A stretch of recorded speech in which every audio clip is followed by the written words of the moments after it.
This podcast is brought to you in part by ChoiceRealtyConnect.com. Whether you're buying or selling a home, condo, or any type of property, trust Amanda to help match you with up to 3 top agents in your area. ChoiceRealtyConnect.com.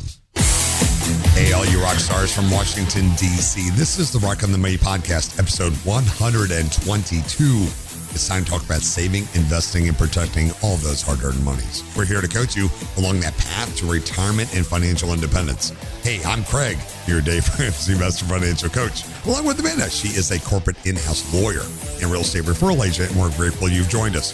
Check us out at facebook.com/rockonthemoney or the website at rockonthemoney.com. Hey, what's up? Hey, Craig, how's it going? I'm having a great day. Oh, good.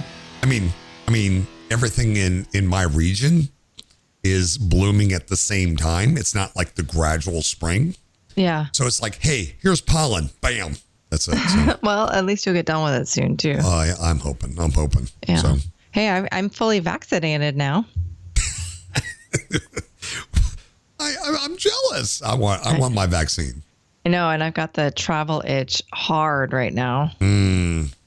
I am like shopping for travel deals left and right, and then just holding myself back from purchasing. Yeah, it sounds like we just need to wait. What are they saying? The end of May. Yeah. And they're claiming. I was thinking about booking something for fall, but I'm still holding back. Yeah. There's just so much uncertainty still, and I've already had my travel heart broken 3 times in the last 12 months. So, I guess what I understand is 90% of Americans that want it, I guess, is the caveat, will have it by the end of May. Yeah. That's what I hear. I'm adding the want it part in there. But yeah, that'll be good news. So if we can just wait a couple more months, then we should be pretty good. I think this summer will be very expensive for travel, though, because planes are filling up rapidly. And they are. So I think supply and demand. And I kind of talked about that before. I really thought that this summer, if we can get this kind of under control to some point, that all these things that have been shut down can demand their own pricing at this point. So it's going to be. I think you're right that summer is going to be crazy because everyone who couldn't take a summer vacation last year with their kids is going to take advantage this year. And I probably won't normalize until fall when kids will probably be back in school. Yeah, it does sound like everything that they're doing is setting up for everybody's going back in the fall. Yeah. Buses, the whole thing. So that point, then travel's inexpensive in October. Yeah. So October, November, I love getting deals. That's when they're all at. September. Yeah, after Labor Day. Yeah, I think I'm going to do the same thing. Hey, what are we doing this podcast? We have 6 social media questions to go through that cover a broad range of topics. Yeah, we got everything from real estate to inflation to Dish Network to rebalancing your portfolio, retirement, and a mom at home with 4 kids and wants to work on a side hustle. So let's do your real estate one right off the bat. Okay. Hey, what is going on with the housing market, Amanda? There is no way I can afford a basic starter home in my state being Idaho. I make $70,000 a year. 1,000 square foot home in my lowest income areas are going for $30,000 cash offers over the asking. And the median that they're claiming is $320,000. Is it going to crash? I guess they're talking about the housing market crash. Yeah. Am I supposed to wait this out or move to another state? Well, so let me take the last question first. I don't think moving to another state is going to solve your problem because this is happening everywhere. Right. Yeah. So that kind of is the easy but not so happy news. I don't know. I don't know if it's going to crash. I think at some point it might level out. If interest rates go up, then I think we'll see a slowdown in this mad dash. But I think you're right that even without interest rates doing anything, a lot of these offers are cash right now. So, I mean, these are people who aren't getting loans and aren't concerned about interest rates. So I just don't know. I haven't seen anything like this, not even back in 2008. And what I heard on CNBC last week, when the housing numbers came out, they said sales of existing homes has plummeted. It's a supply issue that these people are doing. I mean, you can only battle for so many houses that exist. It's supply and demand. And now apparently it's creeping into the you ready for this? The $500,000 to $750,000 homes is now it's creeping into that. Huh. So, and they're looking at the starter homes, and that is the hottest from what I understand. Yeah. Starter homes are always hot. And so there's it's supply. And so the supply issue is nationwide. So I have a theory, and I have zero evidence to back this up. But my theory is that with everyone working at home or remotely and companies moving towards an ideology that accepts, I wouldn't say embraces, but accepts that workers can work remotely and be, contributing members of their workforce. I think people are moving out of apartments and into houses in their more desired areas that might be closer to people's families or their desired schools. And that has some impact on driving the low supply of houses and the high demand. I agree with that. And also a home that they can stay in all day long since they're not commuting to work anymore. Yeah. And I think a lot of people realize that if they needed to work from home, they don't have the space for that. Right. Yes. So, in their apartments and smaller homes. Yeah. And that's interesting because my father was an architect. I don't have any architect. Well, I guess I work some architects, but I think the layout of homes in the future will be different, like dining rooms. Who has a dining room anymore? Actually, when I was looking at houses in Colorado a few years ago and they had dining rooms, I actually saw that as in something in the minus column. I'm like, what am I supposed to do with this space? Like I have one and it's got the stupid chair railing. I'm like, this is the dumbest room in my whole house. I'm like, I never am in here. Yeah, the only thing I can think of is to put some doors on it, like French doors or something, and call it an office space because it's completely useless. People do eat in kitchens, The dining room is just crazy. And so many of them are carpeted, which I just don't understand. Yeah. And like if you're going to call it a dining room, carpet doesn't make sense. So because of coronavirus, what you're saying is, and the pandemic is, I think the layouts of future homes will be redesigned to be more of a home entertainment center and working at home. Yeah. And also the kitchens will continue to be larger because that is where people hang out the most. Is that correct? I mean, that's my theory. I have no evidence to back that up. All I have is HGTV to tell me that because I hear that a lot on the those flipping homes things. Anyway, so and that's honestly, interesting. I think that there just might be a shift from this open concept to something a little bit more contained for rooms, because I think what people have learned with open concept is that when you're all stuck at home together, everyone is in the same space if you're open concept. Well, that's not good for me. No. It's like, give me some room. Give me some room. But so going back to this question here, I don't know what's happening. That's my theory. But you're not alone. I know a lot of people are really struggling to find an affordable home, and it's affecting appraisals because appraisals are based on what other homes sell for. And if people are willing to pay more in your market and they're willing to pony up cash, then that's also going to impact the appraisal rate. And if you're trying to get a loan. So I know my sister and her family are looking to buy a new home. They've already sold theirs and they're doing a rent back situation. So they've got some time to find a new home, but it's crazy competitive. Sometimes there's 30 offers on one house in the first day, and it's insane. Wow. All right. Question number 2. I believe hyperinflation is on the way.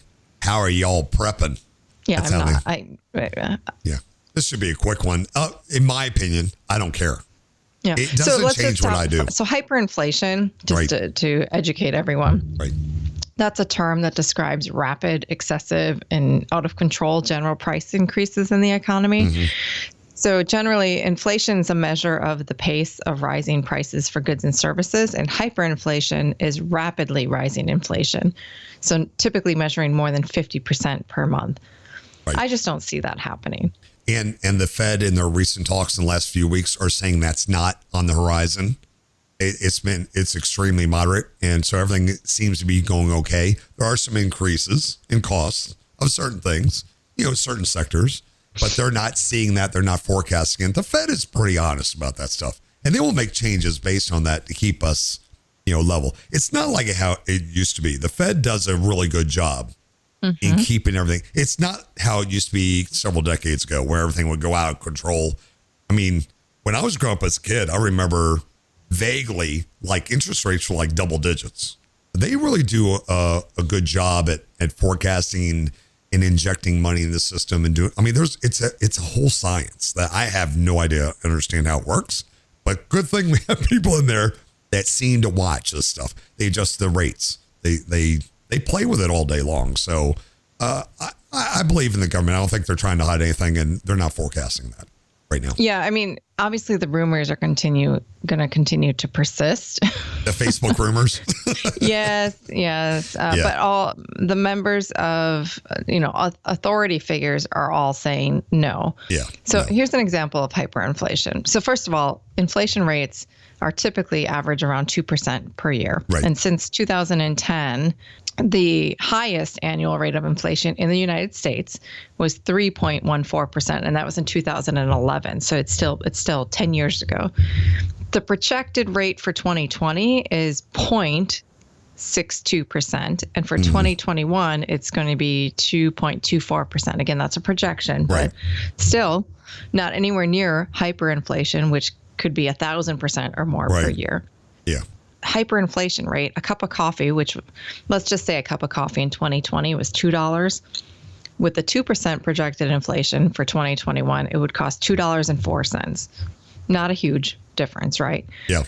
With hyperinflation, it would be $22. I just don't see that happening. I don't either. No, not in modern society with the United States and everything. We've learned a lot over many years.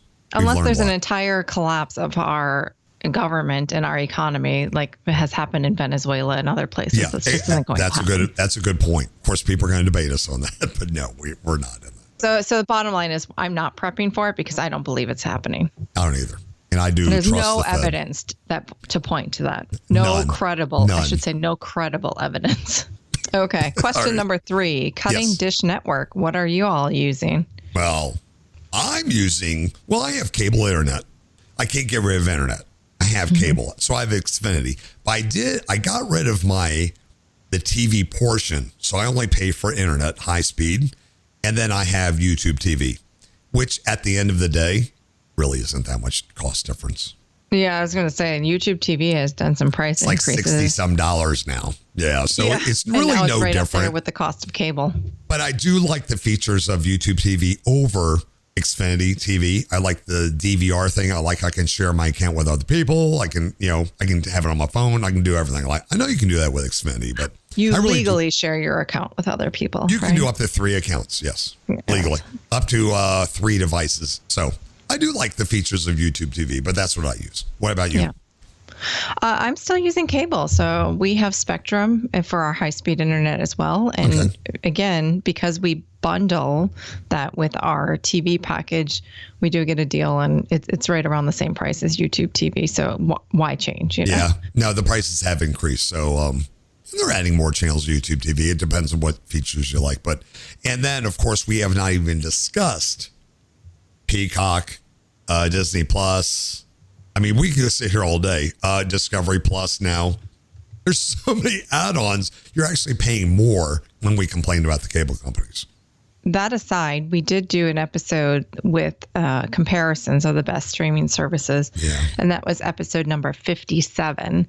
If you wanted to take a look at what we had said about some of the best streaming services out there.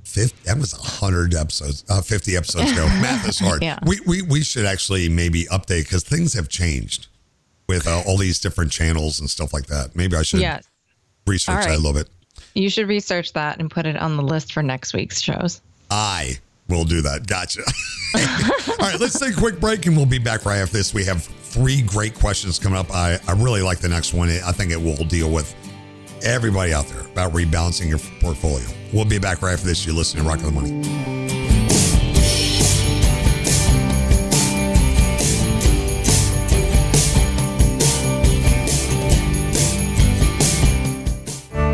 Hey there, rock stars. Amanda here with ChoiceRealtyConnect.com. Are you about to sell your home or excited to buy your first or next home? I'll be honored to help you find an expert to work with you in your local area. At ChoiceRealtyConnect.com, I'll help match you with up to 3 qualified licensed agents that specialize in your specific market. Choice Realty Connect serves every zip code in all 50 states with a network of 15,000 top-rated agents that are ranked within the top 5% for sales. world. Whether you're selling or looking for a condo, new construction, retreat, vacation property, or you're a first-time home buyer, let me connect you with the perfect top agent today. ChoiceRealtyConnect.com. The choice is yours. Amanda Braun is a Florida licensed real estate with a brokerage, Realty Connect. Rockland, USA.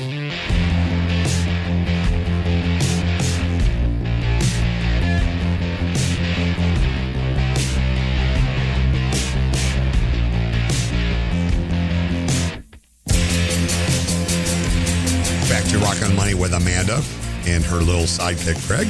And check us out at facebook.com/rockonthemoney. And also the website, rockonthemoney.com. Podcast available everywhere. You have no excuse. And of course, like if you're listening, you already found us. Hey, I got a question for you, Amanda.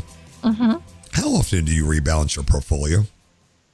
This is a tricky one. So I generally don't rebalance my portfolio unless it's completely out of whack. Like, because I have a mix of both the S&P 500 fund and some single stocks. If a single stock does incredibly well, and suddenly now it's a huge percentage of my portfolio, like I'll give you an example. I had invested early in Shopify, right, and it blew up. So suddenly what had started out as a very small percentage of my portfolio was suddenly 50%. And that just seemed like there was way too much in one single stock and too many eggs in that basket. Right. So I did rebalance at one point to bring that percentage down significantly. So it's not about how often, it's more about like what is triggering it for me. But in general, if you're just in funds, then rebalancing, once or twice a year is generally fine. And I have several accounts which are 401ks, 457s.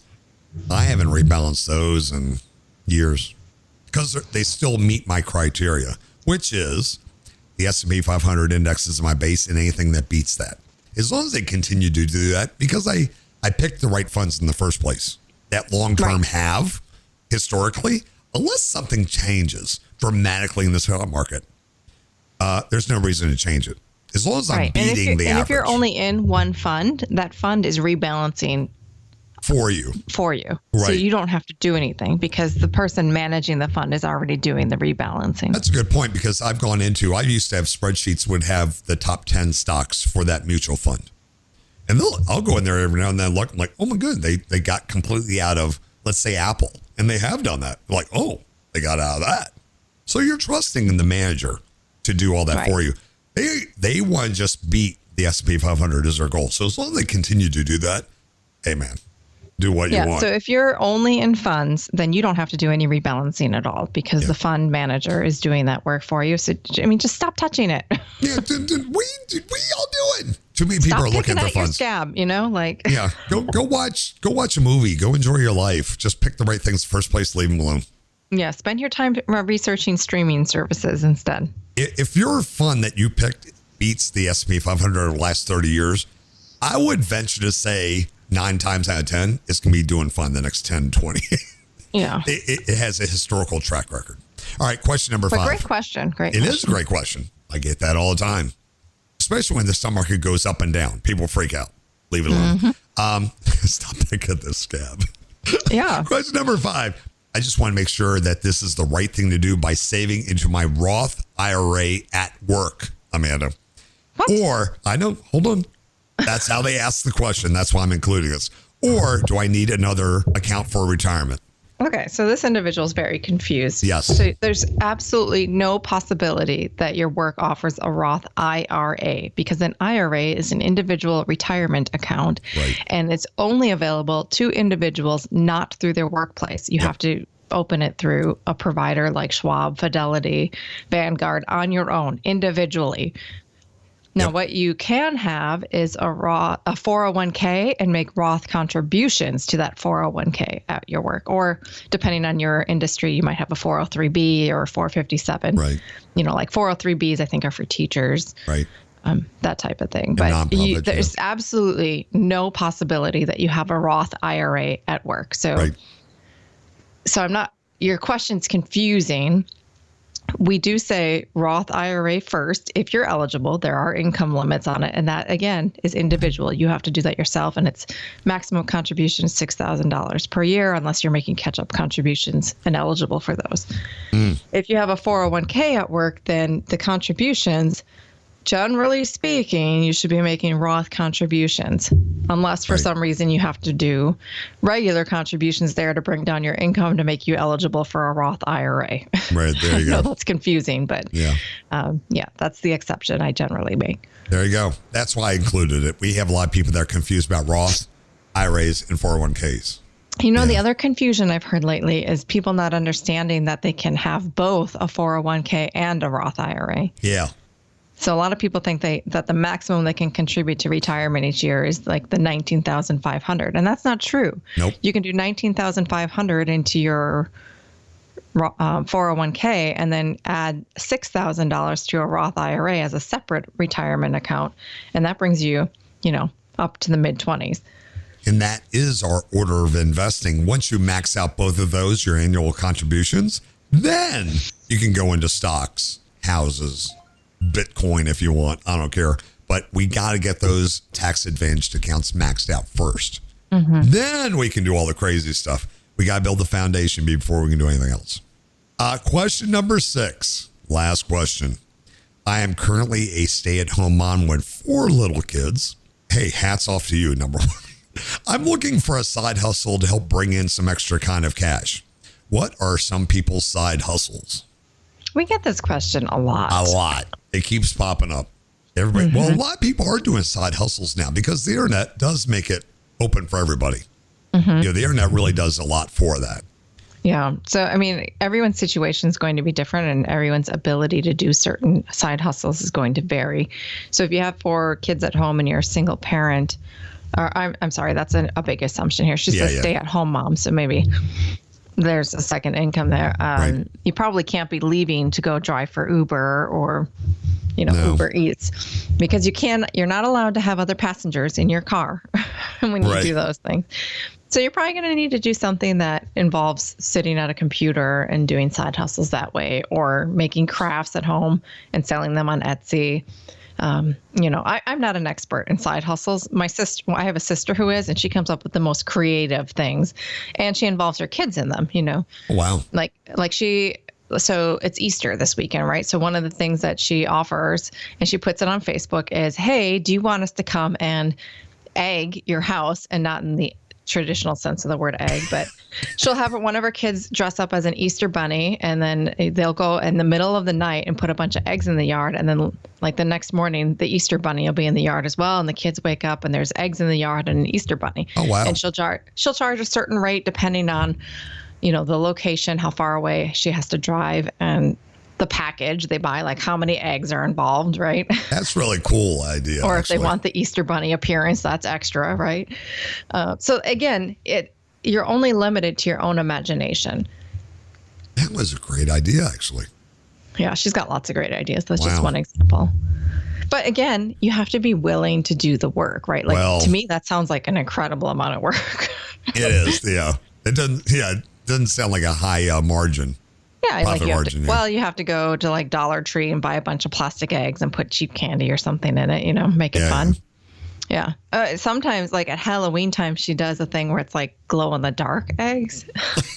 That's so people cool. People pay to have that so their kids can do a Halloween hunt, But so, my point is, you're going to have to come up with your own side hustle. And there are opportunities for you to make it an activity to do with your kids.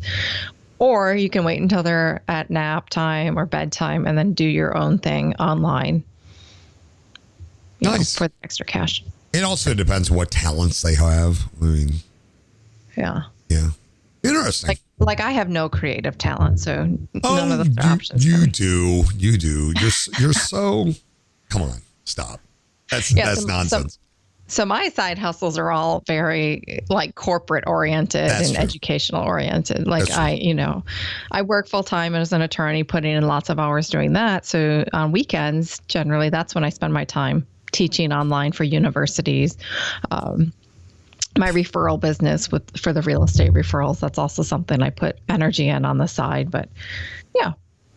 And then mine are completely 180 degrees from you. I'm playing video games.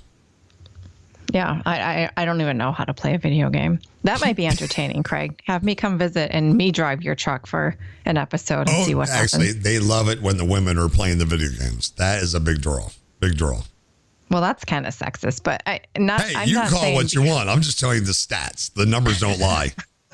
We're all about numbers because here. I'm a woman. I'm saying because I'm not a game player. Yeah, but they love that though. They feed into that because there's actually a lot of couples and stuff like that stream now. There are women on there, younger women and stuff like that. It would be genuinely entertaining to see how terrible I am. Yeah.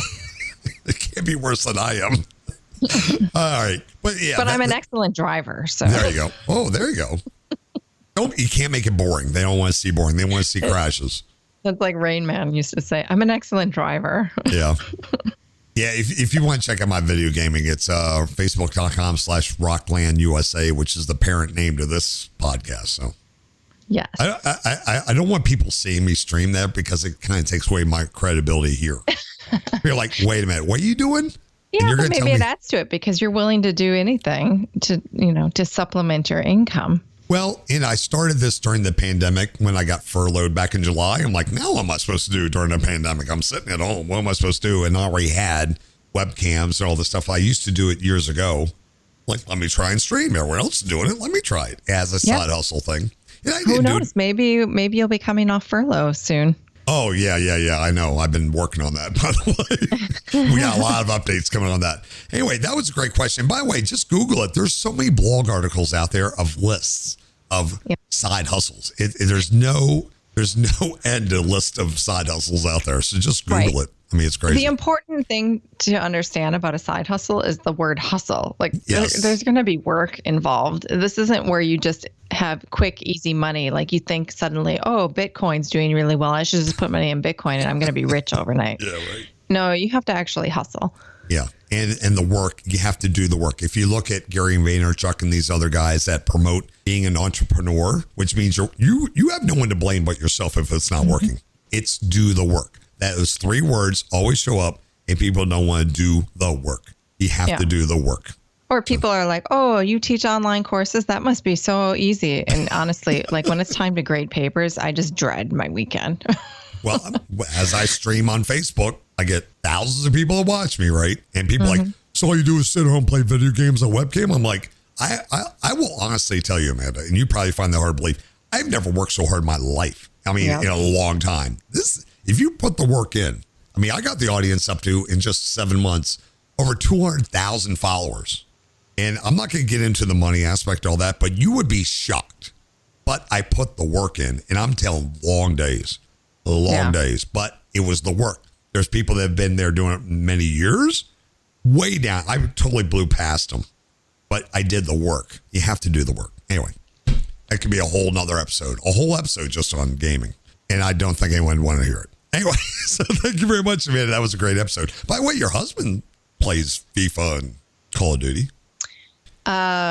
Yes, he does play FIFA. Why don't you try and play that with him? No, ever since the controllers started adding all these extra buttons, I can't play anymore. I don't know, like my brain just doesn't function. It's not Pac-Man anymore. Is that what you're trying to say? Yeah, I was good at the joystick games. I was good at the little dial for Pong. Yeah, yes. I could play Pong on the Atari. I was good at Nintendo with like 2 buttons, A and B, but only Super Mario Brothers. Duck Hunt, I was good at Duck Hunt. And then the last game, I retired from any type of gaming after Sonic the Hedgehog. Sega. Yeah. But that was the only game I played on Sega because anything that involves like figuring out how to kick or punch or shoot a gun with all these extra buttons or turn a fighter around. Yeah, I don't know. You would not want Call of Duty. I can't even do it. Yeah, there's too many things going on. You need a full keyboard and everything. I'm like, there's 50 things you got. I'm like, I can't. And like a headset. No, with Sonic, you just have to like one button makes him go faster and then like, and another button to jump, right? On that note, this is the best part of the podcast is right at the end. Okay. Well, let's see you guys on So if next anyone wants to pay to see that, Hey, trust me, they'll throw you stars on Facebook for that. Trust me. I conquered. So I got to the end. I got a brand new Dreamcast in a box here for you, by the way. Okay. Oh, speaking of which, are you still running the promotion for the Oculus Quest? Yes, we are giving away an Oculus Quest 2 VR gaming headset, which, Amanda, you and your husband have one. I really like this thing. So, okay. So I guess I did graduate to gaming with that. So I play Beat Saber on Oculus. It's a workout, though, isn't it? Yeah, it's an arm workout. I love it. I love it. That has helped my neck and back more than anything else, than physical therapy or anything. I owe everything to Beat Saber. I haven't played since Christmas, though, so I really need to get back into that. I'll put 5-pound weights on my wrist when I do it, though. That will make your shoulders burn. Feels good. Feel the burn. Feel the burn. All right. We'll be back with episode Thursday. So thank you guys. And thank you, Amanda, for your time.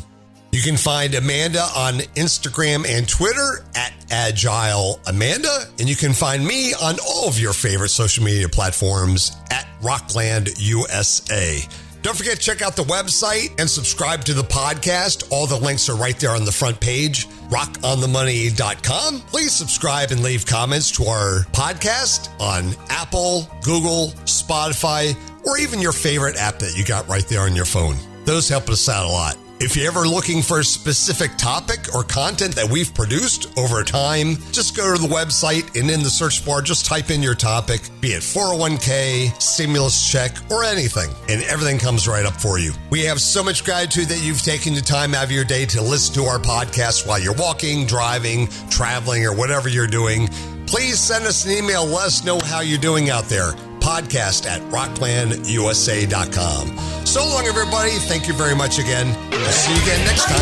America's Rockland USA. All opinions expressed by the host are solely their own and do not reflect the views of any company, affiliates, or advertisers. Investments or strategies mentioned in the show may not be suitable for you. Before acting on any information in the show, you should consider whether it is suitable for your particular circumstances and strongly consider seeking advice from your own financial or investment advisor.